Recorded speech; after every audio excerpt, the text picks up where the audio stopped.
Assalamualaikum warahmatullahi wabarakatuh. Baiklah, di sini perkenalkan, nama saya Muhammad Rizky Akbar Handani dengan NIM 22073055. Baiklah, di sini saya akan melakukan observasi mata kuliah teknologi alat berat. Di sini sebelumnya terdapat dua jenis alat berat, yaitu motor grader dan di bawah ada kompaktor. Dan satu lagi ada ekskavator. Di sini saya akan menjelaskan beberapa komponen terlebih dahulu dari motor grader. Baiklah, sebelum kita melakukan observasi tentang motor grader di belakang saya ini, sebelumnya kita harus memperhatikan safety terlebih dahulu, dimulai dengan menggunakan helm dan sepatu. Karena safety itu merupakan hal yang utama di bidang alat berat ini. Baiklah, kita akan mengenal beberapa komponen dari motor grader ini. Yang pertama dapat kita lihat di belakang saya ini adalah blade. Di sini ini adalah komponen yang bernama blade, itu pisau panjang yang berbentuk panjang sampai ke ujung. Blade ini berfungsi untuk meratakan tanah dan memotong material. Blade ini dapat diangkat dan diturunkan sesuai fungsinya dan kondisi struktur tanah, dan juga dapat membentuk permukaan tanah sesuai dengan keinginan kita, seperti membuat parit ataupun tebing. Baiklah, di sini adalah komponen selanjutnya, yaitu scarifier. Itu terletak di depan blade. Scarifier ini berfungsi untuk menggemburkan tanah atau material di depannya agar blade tidak terkena tanah yang keras, supaya blade tetap aman. Jadi ini yang membentur tanah yang keras terlebih dahulu, supaya tanahnya lebih gembur dan blade lebih mudah untuk meratakan tanah. Dan komponen selanjutnya yaitu circle. Circle ini berfungsi untuk, di sini akan terdapat roda untuk memutarkan blade-nya. Jadi kita bisa memiringkan blade sesuai dengan struktur tanah dan memungkinkan blade bisa berputar 360 derajat. Circle ini dipasang pada komponen yaitu drawbar dan memiliki roda gigi yang digerakkan oleh motor hidrolik, yaitu ini.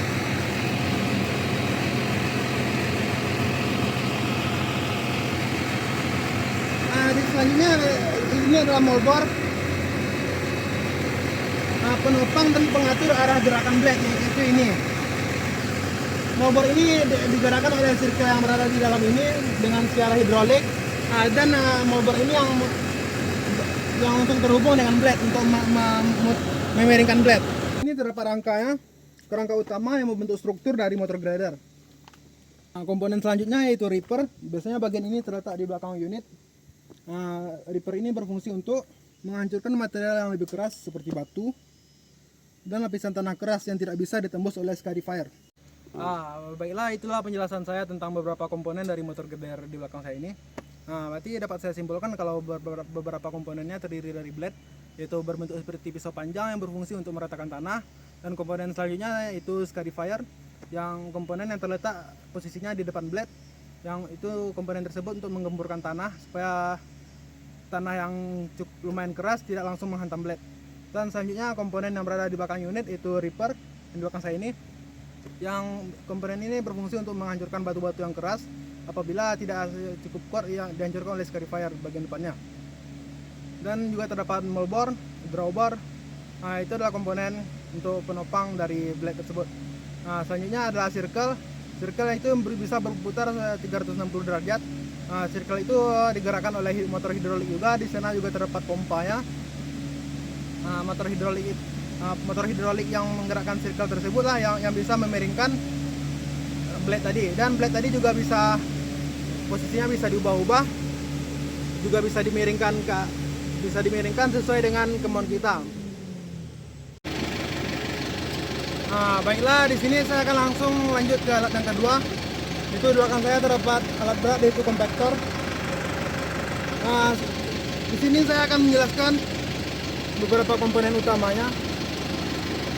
Ini adalah tidak seperti drum besar, karena ini memang bernama drum atau roller. Bagian inilah yang berfungsi untuk meratakan tanah dan memadatkan tanah. Dan di bagian drum ini terdapat vibration system yang berfungsi untuk menggetarkan tanah atau memadatkan tanah. Dan vibration system ini juga memiliki kelemahan jika bagian drum ini menemukan tanah yang berat, yang keras, atau batu, vibrasi sistem ini akan menggetarkannya sehingga tanah yang keras itu akan memadat ke bawah. Nah, selanjutnya masuk ke komponen utama lainnya, itu kabin. Nah, di dalam kabin tersebut adalah operator akan mengoperasikan semua fungsi dari alat berat ini. Nah, di bagian belakang juga terdapat bagian engine-nya atau sumber tenaganya, dan juga terdapat sistem hidroliknya dari bagian ini. Nah, terdapat ini ada beberapa jalur input dan outputnya.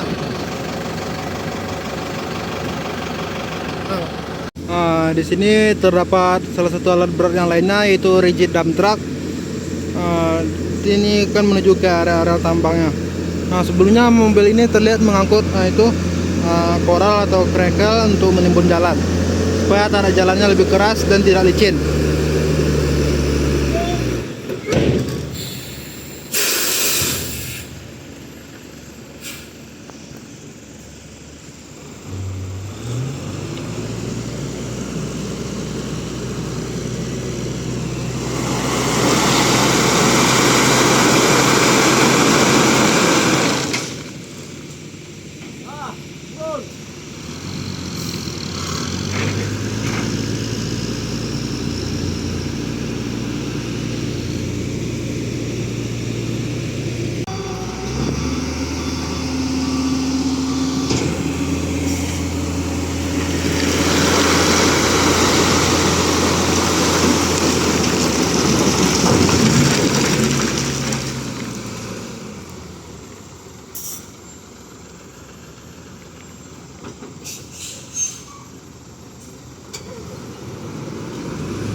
Nah, dan di sini dapat kita lihat kalau koral atau krekel yang dibawa oleh rigid dump truck tadi atau alat berat sejenis truk tronton tadi diratakan kembali oleh motor grader, supaya kompaktor dapat memadatkannya dengan rata, dan kompaktor bisa memadatkannya lebih mudah karena sudah diratakan oleh motor grader terlebih dahulu. Nah, di sini dapat kita lihat hasil pekerjaan dari kedua alat berat tadi, yang dimana motor grader bertugas untuk meratakan tanahnya terlebih dahulu dan kompaktor akan memadatkan tanah yang sudah diratakan oleh motor grader tadi. Nah, di sini jalan sudah terlihat lebih rata. Baiklah, di sini lanjut ke alat berat yang ketiga, yaitu ekskavator. Di sini dapat kita lihat bagaimana pergerakan ekskavator tersebut dalam bekerja. Terlihat bagaimana boom, arm, bucketnya bergerak dan swingnya juga bergerak ketika mengangkut material. Di situ nampak kita lihat bagaimana pergerakan silindernya juga, bagaimana silinder armnya, boom silindernya, dan silinder bucketnya. Dan swingnya juga dapat kita lihat, swingnya juga bergerak. Swingnya juga dapat berputar 360 derajat. Dan ekskavator ini bermerek Komatsu dengan mesin diesel. Baiklah, di sini dapat kita lihat bagaimana ekskavator mengisi materialnya untuk memasukkan ke dalam rigid dump truck tadi. Itu dapat kita lihat bagaimana pergerakan bucketnya dalam menumpahkan material dan menyendok material tadi.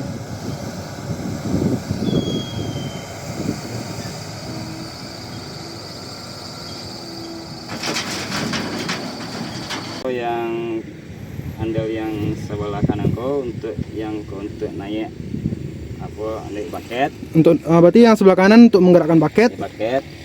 Nah, yang andal sebelah kiri kau untuk swing kanan swing kiri. Untuk swing kanan swing kiri untuk berarti untuk itu kan Bang? Iya. Untuk swingnya ya. Yang terus untuk untuk panjang sama pendek. Lengan. Lengan ya. Berarti itu untuk menggerakkan arm kan Bang? Iya, Lengan. Yang sebelah mana Bang? Yang sebelah yang kanan kau untuk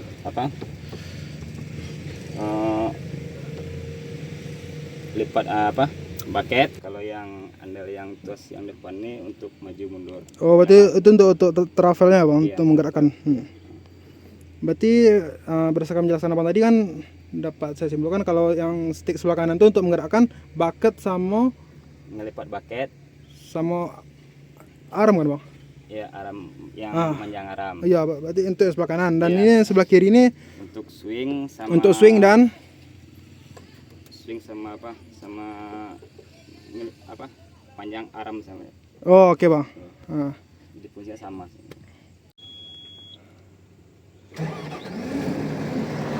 Nah, di sini dapat kita lihat kalau mesin sudah hidup. Nah, baiklah di sini saya akan mengoperasikannya di bawah pengawasan abang ini. Kita melakukan menggerakkan bagian arm dan bucketnya. Kita harus memutar gasnya dulu. Iya. Putar sampai habis bang. Iya. Nah, memutar gasnya sampai habis. Iya. Kalau dapat kita lihat kalau RPM mesin sudah naik. Terus andelnya, lock andelnya Yang mana bang? dilepas ya Ini bang, Iya. kemana bang? ke atas. Ah ya, Nah, locknya kita lepas ke atas. lock. Ya. Habis itu angkat ya. Ya ini bang, Iya. Angkat pelan-pelan ya. angkat pelan-pelan. Iya. Ke mana bang? Oh. Angkat.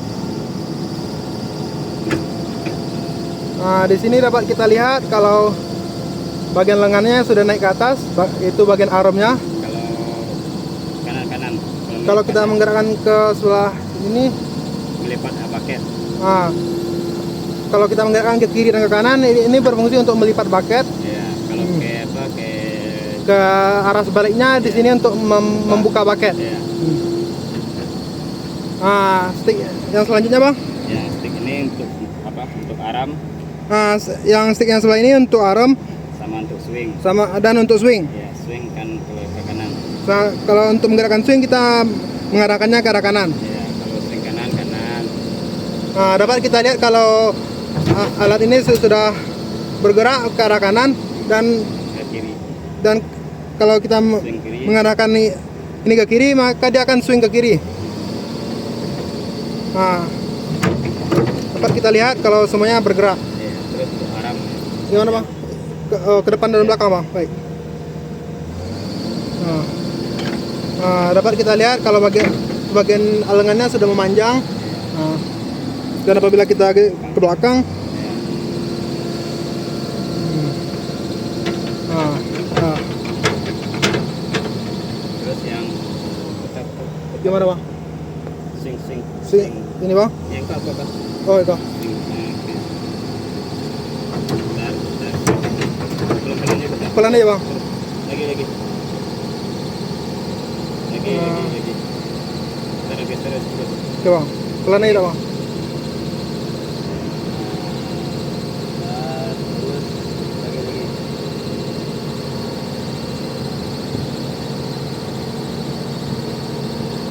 Maju mundur. Yang bagian mana bang? Kedua. Nah, jadi kalau kita menggerakkan kedua stick ini maka alat akan maju. Mana bang? Kalau yang ini, Berarti kalau untuk maju ditarik ke dalam bang? ya ini posisinya kan yang sprocketnya kan di belakang. Iya bang. Oh iya. Tunggu.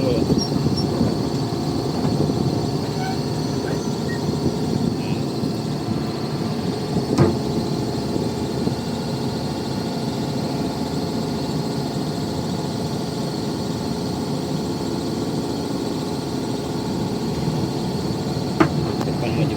Nah, pelan aja bang. Iya maju. Nah,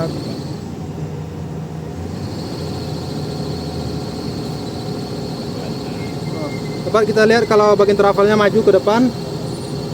Nah, Di belakang.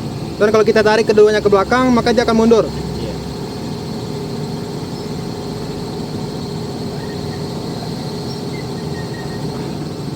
Berarti untuk semua kontrolnya cuma itu aja bang. Iya, cuma itu aja. Dan kalau ini apa ya bang? Nah, kalau ini yang monitornya untuk layarnya. Oh baik. Iya. Berarti dapat kita lihat beberapa indikatornya mulai dari indikator bahan bakar. Iya. Ini Apa sama ampere, suhu panas, temperatur. ya. Terus untuk oli hidroliknya apa ditampilkan di sini juga bang? Kalau Ya kalau hidup dia tapi sekarang kan apa yang motornya kan banyak yang mati. oh iya bang. Iya. Nah, bang. Jadi ini posisi yang apa? Yang untuk kelinci untuk percepat jalannya. Yang ini yang apa? Yang santai. Oh iya. Berarti untuk kecepatannya ada dua itu ya, dua Iya. tipe ya. untuk santai dan cepat. Iya. Kalau ini untuk apa bang? Yang ini mati nih, kurang tahu apa. Oh, Banyak yang nggak hidup. nah, karena kita sudah selesai untuk mengoperasikannya, maka gas kita turunkan kembali seperti tadi. Nampak kalau RPM sudah turun seperti semula dan Underlock di apa dikunci. locknya juga kita kunci.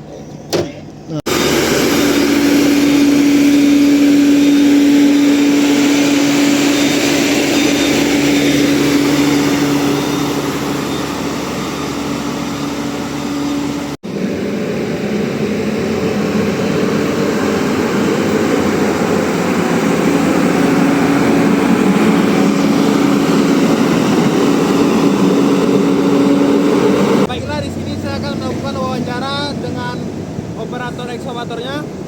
Sebelumnya perkenalkan, nama saya Rizky Akbar Handani, dan di sini operatornya. Ujang. Nama abang ini Ujang. Baiklah, di sini saya hanya akan bertanya tentang cara perawatannya dan pengoptimalisasinya bahan bakarnya. Bang, kan abang di sini sebagai operator. Saya akan bertanya bagaimana perawatan alat berat ini supaya pemakaiannya lebih aman, umur komponen lebih lama, dan tidak terdapat kehausan. Sebagai abang sebagai operator, bagaimana menurut abang? Tiap pagi ya harus ngecek semuanya dari mesin, hidrolik, lihat kebocoran di engine atau di bodi kepala, semuanya harus dicek, lalu bisa unitnya juga digerakkan. Jadi otomatis itu apa namanya, tiap hari emang harus kayak gitu, jadi supaya nggak ada masalah nanti pas lagi kerja. Jadi dapat saya simpulkan kalau menurut abang nih, di tiap hari itu kita harus melakukan pengecekan, mulai dari oli hidrolik, oli mesin, air radiator, dan semua bagian kontrol valve-nya apakah terjadi kebocoran atau tidaknya. Nah bang, misalnya abang sedang melakukan pekerjaan nih, proyek seperti ini, lingkungan ini kan, misalnya tiba-tiba terjadi kendala, apa hal yang pertama yang harus abang lakukan terlebih dahulu? Kendalanya kan nggak bisa kita pasin kendalanya apa, tapi kan kalau untuk alat yang udah berumur, bukannya alat baru ya, itu kan yang paling dilihat kayak berangin atau ada kebocoran di selangnya ember minyak atau apa gitu kan, ya paling itu supaya nggak terjadi kebocoran atau gimana ya harus dicek benar ada nggak kebocoran di bagian saluran minyak sama tangkinya. Kalau untuk alat-alat tua kayak gini kan ibaratnya alat yang udah berumur ya, bukan alat baru. Kalau alat baru ya untuk 5 tahun ke depan masih aman, untuk engine atau selang atau apa ya itu udah aman. Jadi kalau untuk alat yang udah berumur ini emang harus rutin dicek. Sesuai dengan yang dijelaskan Bang Ujang tadi, saya dapat menyimpulkan kalau soal perawatan ini semua tergantung pada alat. Apakah alat tersebut baru atau seperti alat ini yang sudah berumur. Kalau alat ini tetap harus dilakukan pengecekan secara rutin, seperti dari oli hidroliknya, oli engine, air radiator, dan bagian kontrol valve-nya, apakah terjadi kebocoran atau tidak. Itulah hal-hal yang bisa dapat kita lakukan untuk mencegah kendala apabila terjadi ketika kita melakukan pekerjaan di lapangan.